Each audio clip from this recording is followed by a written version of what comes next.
नमस्कार, आप देख रहे हैं यूपी फास्ट न्यूज़ लाइव। हमारे चैनल को सब्सक्राइब, लाइक, शेयर करना ना भूलें ताकि आपको मिलती रहे हर ताज़ा खबर आपके क्षेत्र की। हम बनेंगे आपकी आवाज़, हर गली शहर की दिखाएंगे खबर।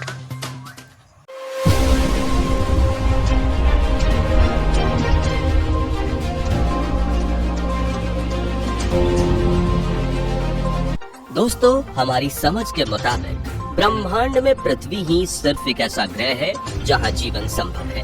और अगर हम ब्रह्मांड के किसी दूसरे प्लेनेट यानी ग्रह पर अपने पैर रखेंगे तो वहां का ज्यादा गुरुत्वाकर्षण, ज्यादा तापमान, ज्यादा प्रेशर और कमजोर वातावरण की वजह से हम तड़पने लगेंगे और कुछ ही मिनटों में खेल खत्म। लेकिन अगर हम आपसे कहें कि यूनिवर्स में कुछ ऐसे प्लैनेट्स मौजूद हैं जहां का इकोसिस्टम आपकी जान तो नहीं लेगा बल्कि इतना तंदुरुस्त बना देगा जितने आप पृथ्वी पर भी नहीं हैं। और हम मजाक बिल्कुल नहीं कर रहे हैं, क्योंकि रिसेंटली साइंटिस्ट ने यूनिवर्स के अंदर कुछ ऐसे हैबिटेबल प्लैनेट्स खोज निकाले हैं जो सभी मायनों में हमारी धरती से काफी बेहतर है और यहाँ जीवन का काफी लंबे समय तक पृथ्वी से भी बेहतर तरीके से विकास हो सकता है। तो आखिर कौन से हैं वो प्लैनेट्स, कैसा है वहाँ का पर्यावरण और क्या हम कभी उन प्लैनेट्स पर रहने जा पाएंगे? जानने के लिए पूरा वीडियो जरूर देखिए और नए व्यूअर्स जल्दी से चैनल को सब्सक्राइब भी कर लीजिए। दोस्तों, पिछले कई सालों से हम ब्रह्मांड के असीम छोर तक नजर फेरते हुए जीवन के पनपने के लिए पृथ्वी जैसा ही एक प्लेनेट खोजने की कोशिश कर रहे हैं। लेकिन एक ऐसा प्लेनेट मिलना जो हर तरह से पृथ्वी जैसा हो वो मुमकिन नहीं है। इसलिए 15 अक्टूबर 2020 को एस्ट्रोबायोलॉजिस्ट DS मकूच ने एक नए रिसर्च मिशन की शुरुआत की, जिसमें उन्होंने ब्रह्मांड में मौजूद ऐसे प्लैनेट्स को अपना टारगेट बनाया जो हमारी पृथ्वी से सभी मायनों में बेहतर थे।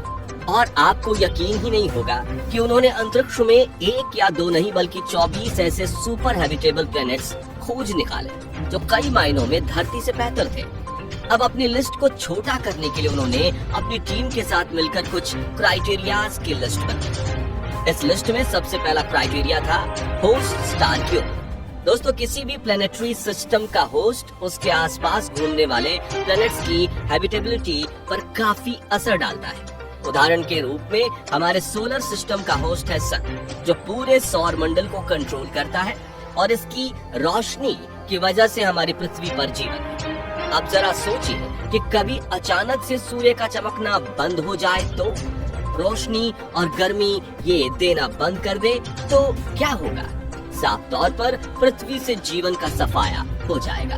और आपको बता दें कि हमारा सन एक येलो ड्वार्फ स्टार है जिसकी उम्र लगभग 10 बिलियन साल है और 10 बिलियन सालों के बाद ये एक रेड जायंट में बदल जाएगा। और वहीं ऑरेंज ड्वार्फ स्टार की उम्र 20 से 50 बिलियन साल होती है।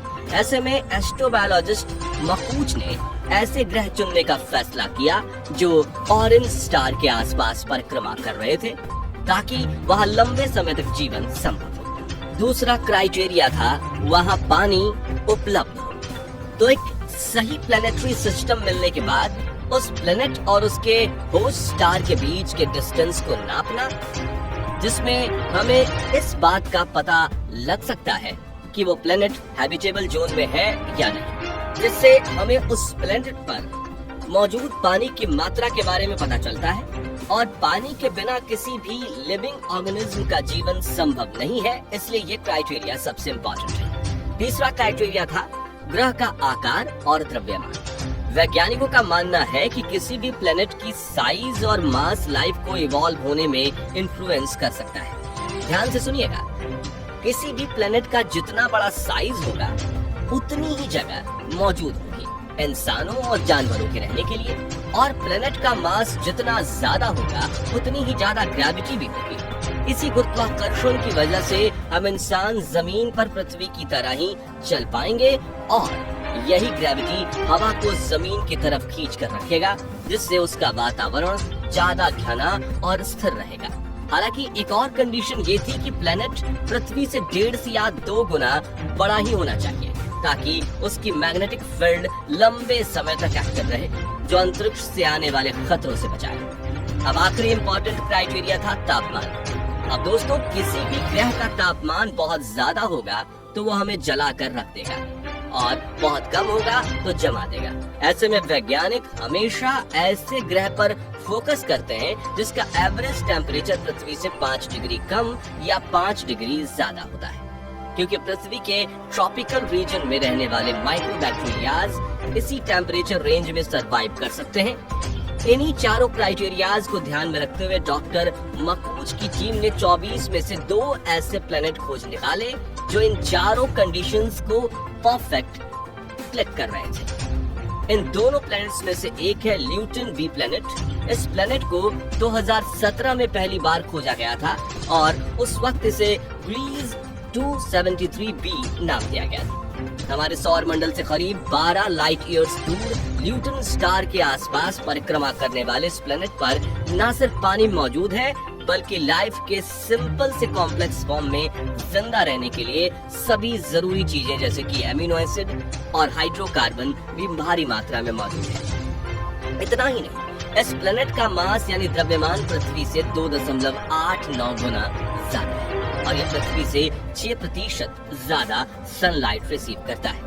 यानी ये प्लेनेट इंसानों के रहने के लिए इतना अच्छा है कि वैज्ञानिकों ने इसे सुपर अर्थ का नाम दिया है और नासा भविष्य में इस प्लेनेट पर पहले ऑर्बिटर और फिर लैंडिंग मिशन करने की तैयारी कर रही है। वहीं कुछ वैज्ञानिकों का तो ये तक कहना है कि इस ग्रह पर एलियंस मौजूद हो सकते हैं। इन्हीं बातों को ध्यान में रखते हुए मेटी नाम की एक ऑर्गेनाइजेशन ने इस ग्रह पर कई मैसेज भेजे, जिनमें से एक में यूनिवर्स में हमारी लोकेशन का ट्यूटोरियल और दूसरे में अलग अलग इंस्ट्रूमेंट्स की आवाज है।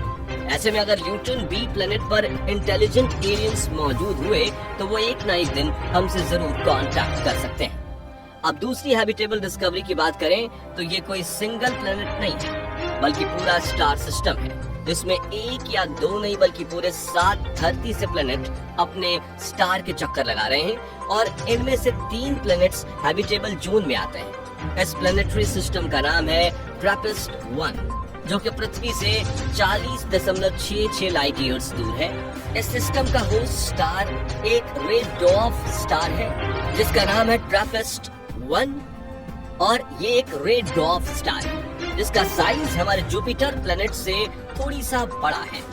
सरफेस टेम्परेचर सूर्य से 3 गुना कम यानी कि करीब 2290 डिग्री सेल्सियस है और द्रव्यमान सूर्य के 9% जितना है। इस स्टार की डिस्कवरी सन 2000 में हुई थी, जिसके बाद धीरे धीरे करके इसके चारों तरफ परिक्रमा करते हैबिटेबल प्लैनेट्स को खोजा गया था। यहाँ गौर करने वाली बात यह है कि ट्रैपिस्ट-1 के प्लैनेट्स हमारी पृथ्वी से करीब 3 बिलियन साल पुराने हैं। यानी अगर यहाँ लाइफ होगी तो वो पृथ्वी के बनने से भी पहले पूरी तरह से डेवलप कर गई होगी। इस बात से आप ये अंदाजा लगा सकते हैं कि अगर इनकी फॉर्मेशन के बाद पृथ्वी की तरह ही वहाँ भी कोई माइक्रोबियल लाइफ की शुरुआत होगी तो वो इस वक्त विकास के साथ कितनी ज्यादा इंटेलिजेंट एलियन प्रजाति में बदल रही होगी।